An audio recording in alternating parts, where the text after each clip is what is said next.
కృపా సత్య సంపూర్ణుడా, సర్వలోకానికే. హల్లెలూయా. పొద్దున్నే పాటలు పాడుతారు అనుకుంటున్నారా? అవును, దేవుణ్ణి స్తుతించి కీర్తించడంలో ఉన్న భాగ్యం చాలా గొప్పది. దేవుడు తన ప్రజలైన ఇశ్రాయేలు పాటలు పాడుతూ అరణ్యయాత్రలో హాయిగా సాగిపోతూ యొర్దాను దాటి పాలుతేనెలు ప్రవహించే దేశానికి వెళుతున్నప్పుడు దేవుడు కొన్ని మాటలు బయలుపరుస్తూ ఉన్నాడు. తన సేవకుడైన మోషేతో, యెహోషువతో తన ప్రజలకు ఇస్తున్న అభయం ఈ కడవరి దినాల్లో మనతో దేవుడు మాట్లాడుతూ ఉన్నాడు. చూద్దామా? ద్వితీయోపదేశకాండం 31వ అధ్యాయము 6వ వచనం. నిబ్బరము కలిగి ధైర్యముగా ఉండము, భయపడకుడి, వారిని చూసి దిగులు పడకుడి, నీతో కూడా వచ్చేవాడు నీ దేవుడైన యెహోవాయే, ఆయన నిన్ను వీడేవాడు. నిబ్బరము కలిగి ఉండు, నిబ్బరము కలిగి ఉండు, నీతో వచ్చేవాడు యెహోవా. ఎందుకు దేవుడు మోషే యెహోషువతో చెప్తున్నాడు? ఈరోజు మనం ఈ జరుగుతున్న పరిమాణాలను చూసి, పరిస్థితులను చూసి మనం భయపడుతూ ఉంటాం, కృంగుతూ ఉంటాం.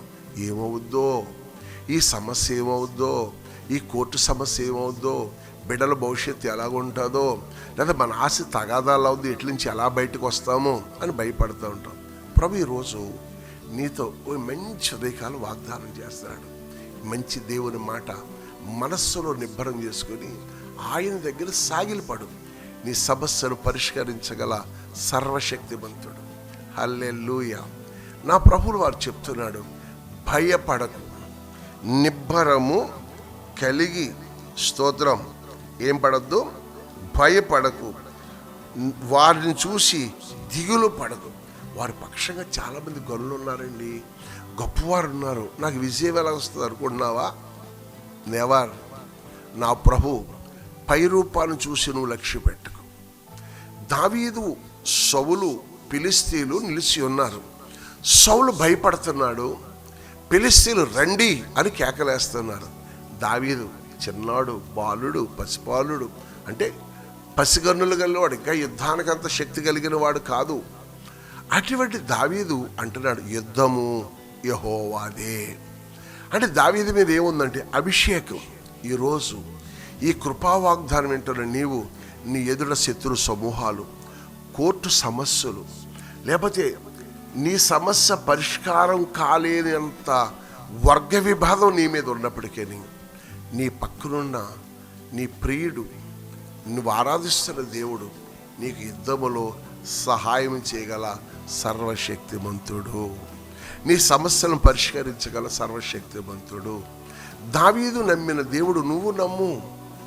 ఈ వాగ్దానం వింటున్న నీవు కృపా వాగ్దానం ప్రతిరోజు వింటూ విశ్వాసముతో స్థిరపడితే నీ కన్నీళ్లను తుడిసి నీకు ఆనందాన్ని దయచేసి ఆయన, నీకు నేను తోడుగా వస్తాను, నువ్వు వెళ్ళి ప్రతి స్థలంలో నీకు విజయాన్ని ఇస్తాను. Praise the lord.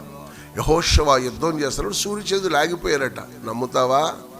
వింటావా?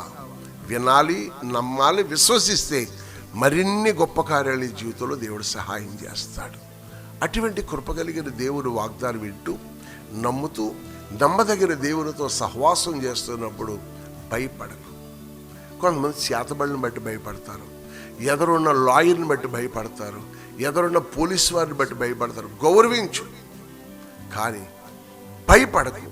విశ్వాసముతో ఉండి దేవునికి భయపడితే ఆయన నీకు తోడుగా వచ్చి నీ ఎదుట అధికారికి ప్రేమను పుట్టించి నీకు సమానత్వాన్ని దయచేస్తాడు, ప్రేమను అనుగ్రహిస్తాడు, కన్నీళ్లు తుడుస్తాడు, కనికరిస్తాడు.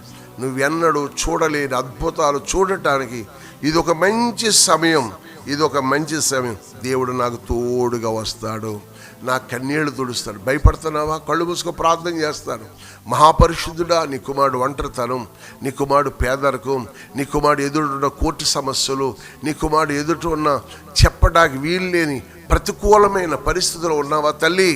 నీ ప్రార్థన ఆలకించి నీ పక్షంగా విజయం ఇచ్చి నీ కుటుంబానికి నెమ్మది, సమాధానం, శాంతి, ఆదరణ కలిగించే మహాదేవుని కృప నీకు తోడయుండి నిన్ను బలపరిచి నిన్ను నిలిపి నీ దేవుడే నీకు సహాయం చేశాడని చెప్పగలరు. ధర్మ నీకు అనుగ్రహించబడును గాక.